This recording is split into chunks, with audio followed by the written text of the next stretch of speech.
আজকে কি বানাচ্ছে। মাকে জিজ্ঞাসা করা হলো তো কিছু বলছে না। এখানে কি গুলেছো ওটা?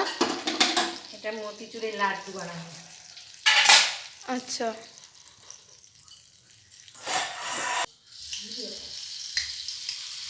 এটা আমুলের প্যাকেটের মধ্যে ভরে রেখে দিয়েছে।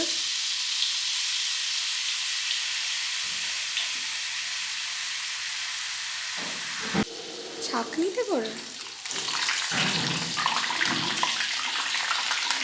कोई बात नहीं, कोई बात नहीं, बाटी कोई बाटी बासन ना হলে আচ্ছা থালাতে রাখবো।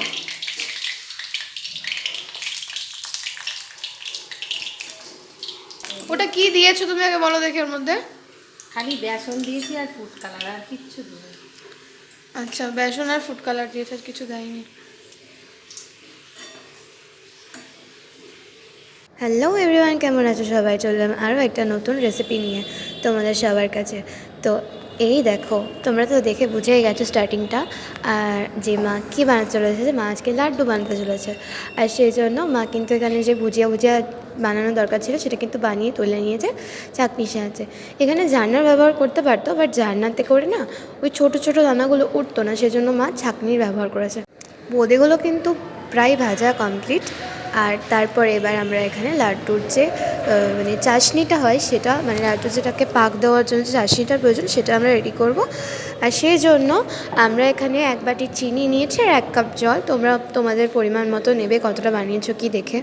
তো আমরা কিন্তু এটা ভালো করে এবার ফুটিয়ে নেব, যাতে এটা চিনিটা গলে শিরা হয়ে যায় আর খুব সুন্দর একটা কালার আসে।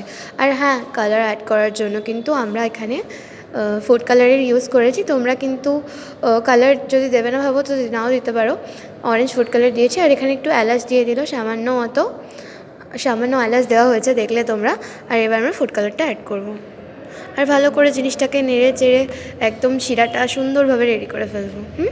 চলো, এখানে কিন্তু normal powder food colour use করা হয়েছে। তোমরা যদি কেকের জন্য যেই লিকুইড ফুড কালার দেওয়া হয় সেটা যদি দিতে চাও, মিষ্টি তো দিতেই পারো, তো তোমরা কিন্তু সেটা দিতে পারো। বাট আমরা এখানে পোলাও বানালে যেই মানে ফুড কালারটা ইউজ হয়, যে কোনো রান্নাতে বিরিয়ানিতে দেওয়া যায়, সেই কালারটাই কিন্তু আমরা ইউজ করেছি, কারণ আমাদের কাছে লিকুইড ফুড কালারটা ছিল না অ্যাভেলেবেল, আমি পাইনি।